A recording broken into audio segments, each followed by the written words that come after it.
आप सभी लोगों को गुड इवनिंग, सुप्रभात। आइए ध्यान दीजिए, आप सभी लोगों अच्छे से मस्ती से खूब पढ़िए, ठीक ना। मस्ती से पढ़िए, अच्छे से हंसते हुए। ये नहीं कि आप बोझ बना लें, बोर्ड एग्जाम बोझ नहीं होता है। और एक बात ध्यान देना है कि जो आपका बोर्ड एग्जाम होने वाला है वह आपके जीवन में बहुत ही काम देता है। इसलिए आप हर एक विषय को खूब लगन से, दिल से पढ़िए। सभी विषयों को दिल से पढ़िएगा। और इंग्लिश AK भारती के साथ आप पढ़ ही रहे हैं, और मस्त से पढ़िए, हंसते हुए पढ़िए। तो आइए बच्चों, आप लोग को रीडिंग, राइटिंग एंड ग्रामर का सेक्शन हो चुका है। लिटरेचर आप चल रहा है। लिटरेचर का क्वेश्चन में 12वां क्वेश्चन हम आपको लेकर आए हैं, जो सप्लीमेंट्री से है। क्या है कि answer one of the following question in about 60 words, यानी 60 शब्दों में। कितने शब्दों में बच्चों? 60 शब्दों में आप लोगों को लिखना है। 2 प्रश्न है। पहला क्या है, देखें, कह रहा है give a character sketch of भोली, यानी भोली का कैरेक्टर स्केच आपको लिखना है। क्या लिखना है? भोली का कैरेक्टर स्केच। दूसरा क्या है? Give a character sketch of Matilda, यानी मैटिल्डा का लिखना है। तो देखिए, ध्यान दीजिए मेरे बच्चों, ये 2 क्वेश्चंस आपको दिया जाएगा जो 60 शब्दों में होगा, लेकिन उसमें से एक शब्द यानी एक प्रश्न का ही उत्तर आपको देने हैं। तो एक प्रश्न के उत्तर आपको देने हैं, तो यहाँ हम आपके एक प्रश्न के उत्तर लेकर आए हैं। देखिए, पहला क्या है कि give a character sketch of भोली, यानी भोली का आपको चित्र करना है। तो भोली जो एक बेहद अच्छी लड़की थी, लेकिन कुछ कारणवश जो उसको चिकन पॉक्स हो जाता है उसके चेहरे पर, जिसके वजह से वो नेग्लेक्टेड होती है, लेकिन फिर भी वह अपना एक अच्छा प्रभाव लास्ट में डालती है। आइए देखिए, उसका हम देखते हैं। सबसे पहले उत्तर में इंट्रोडक्शन क्या है मेरे बच्चों कि इंट्रोडक्शन मीन्स क्या होता है? प्रस्तावना। कि भोली वाज अ नेग्लेक्टेड चाइल्ड। भोली was a neglected child. Child means बच्ची, यानी एक उपेक्षित बच्ची थी। अब भोली के जो पिताजी थे कौन थे? रामलाल जी थे। इनकी 4 बेटियां थी, उसमें से एक भोली थी। देखिए, भोली had suffered pox in her childhood. भोली जो है अपने बचपन में किससे? पॉक्स से। पॉक्स मीन्स क्या होता है? चेचक। क्या होता है बच्चों? चेचक, यानी चेचक से ग्रसित थी। दूसरा क्या है? हार्ड वर्किंग्स, यानी वो बहुत कठिन परिश्रमी थी। कौन? भोली। तो क्या है? She was a hard workings and dedicated learner. Learner की जो थी समर्पित थी, लर्नर में समर्पित थी। डेडिकेटेड मीन्स क्या होता है my dear students? Dedicated means समर्पित। क्या होता है? समर्पित। समर्पित, इन बात को ध्यान रखें। डेडिकेटेड मीन्स समर्पित वो ज्ञाता थी।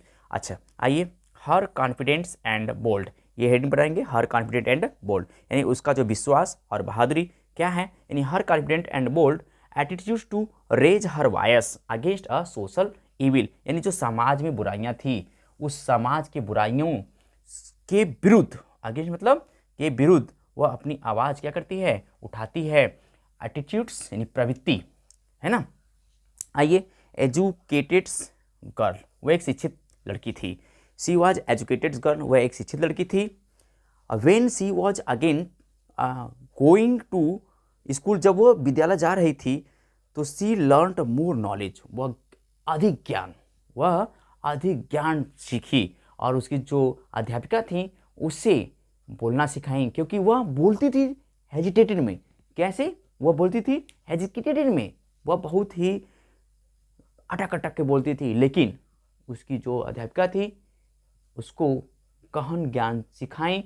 और एक दिन वह लास्ट टाइम में जब अपना ब्राइड ग्रूम था, उसके ब्राइड ग्रूम को भी वो सिखा देती है कि नहीं, हम अपने पिता के समान दुल्हे से शादी नहीं करूंगी। और वह कहती है अपने पिताजी से कि पिताजी, क्या मैं आपका सेवा नहीं कर सकती हूँ? पिताजी कहते हैं नहीं कर सकती हो।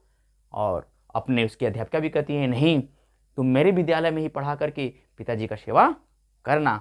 ओके माय डियर स्टूडेंट्स, इसका प्रश्न का उत्तर है, आप लोग ध्यान दें। चलिए आगे चलिए। आइए अब आगे देखते हैं।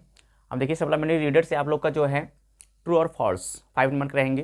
ट्रू और फॉल्स 2 हो सकता है, या टेक द करेक्ट ऑप्शन वाला जो है 3-4 हो सकते हैं, यानी मिलाकर दोनों को सप्लीमेंट्री रीडर से आप लोग के 5 नंबर के जो है वोकैबुलरी बेस्ड क्वेश्चन पूछे जाएंगे, जो MCQS के आधार पर रहेगा।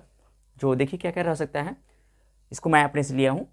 क्या है कि ट्रू और false of the following sentences, यानी जो सेंटेंस है, निम्नलिखित जो सेंटेंस है उसमें सही और गलत आप लगाएं, यानी सही और गलत लिखें। क्या लिखें?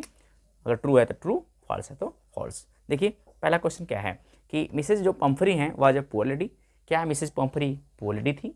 पुअर मीन्स गरीब, यानी गरीब महिला थी। तो it is not correct because जो पम्फरी थी वह एक रिच महिला थी। क्या थी? रिच महिला थी, जिसको अपने ट्रिकी डॉग पर बड़ा ही पैसा खर्च किया। तो ये क्या हो जाएगा? फॉल्स। क्या हो जाएगा डियर स्टूडेंट? आप लोग इस तरह से देखिए, क्वेश्चन को इस तरह से लिख करके वहाँ फॉल्स और ट्रू लिखा करेंगे, ठीक है ना, क्वेश्चन को लिख करके। दूसरा क्या है कि Hari Singh was a thief, यानी हरी सिंह और जो था थीप था, यानी अनिल जो था, अनिल और हरी सिंह की स्टोरी है बेहद ही अच्छी, इंटरेस्टेड, एक चोर की कहानी, ठीक है। तो हाँ, yes, Hari Singh was a thief, तो यह क्या हो जाएगा? ट्रू हो जाएगा। ओके, आइए 14वां क्या क्वेश्चन कह रहा है कि टिक द करेक्ट ऑप्शन, यानी अब ऑप्शन पे ही आपको जो सही ऑप्शन है उस पर विकल्प, ऑप्शन मीन्स क्या होता है? विकल्प, यानी विकल्प, सही विकल्प पे आप टिक लगाएं, यानी सही का चिन्ह लगाएं। क्या है क्वेश्चंस? ग्रिफिन वाज ऑब्टेन, यानी ग्रिफिन प्राय था। ग्रिफिन क्या था? अब जानते हैं ग्रिफिन वाज इसेंट्रिक साइंटिस्ट। क्या था? Eccentric scientist. तो देखेंगे इसमें क्या उत्तर रहता है, एक्टर है, शॉपकीपर है, साइंटिस्ट है, लैंडलॉर्ड है। तो देखें बच्चों क्या है?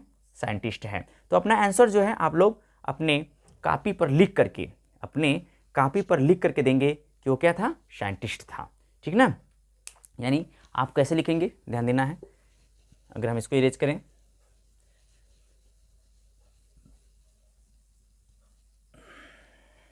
देखिए ध्यान देना है कि आप लोग जैसे 14वां का पहला, यानी कि ए है, 14 का 14 है क्वेश्चंस, इसमें पहला ए का आंसर क्या है?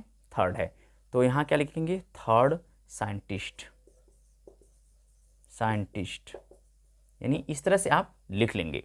आइए बी क्या कह रहा है? मैटिल्डाज वाज, यानी मैटिल्डाज वाज, मैटिल्डाज हस्बैंड वाज यहाँ रहना चाहिए, यहाँ हस्बैंड फिर वाज, यानी मैटिल्डाज हस्बैंड, हस्बैंड वाज, यानी मैटिल्डा के पति थे। मैटिल्डा के पति कौन क्या थे भाई? एक मिनिस्टर थे, या एक बिजनेसमैन थे, या एन ऑफिसर थे, या एक पेटी क्लर्क थे। तो मैटिल्डा के जो हस्बैंड थे वो क्या थे? एक पेटी क्लर्क थे। तो इसका आंसर आप लोग लिखेंगे कि बी का जो आंसर है, बी का आंसर नंबर 4 है। तो यहाँ लिख देंगे 4 पहले, फिर लिख देंगे अ पेटी क्लर्क, यानी अ पेटी क्लर्क। ओके, इस तरह से। और सी क्या कह रहा है कि हु वाज लक्ष्मी, यानी लक्ष्मी कौन थी? देखिए लक्ष्मी कौन थी? Who was Lakshmi. तो पहले हम ऑप्शन देखेंगे कि भोली की काऊ थी, भोली की गाय थी, या भोली की अध्यापक थी, या भोली की क्लासमेट थी, या भोली की मदर थी। तो इस स्टोरी को पढ़ने से पता चलता है कि भोली की काऊ थी। कौन लक्ष्मी थी? काऊ थी। तो यहाँ लिखेंगे शी, यानी आंसर नंबर कौन है भाई?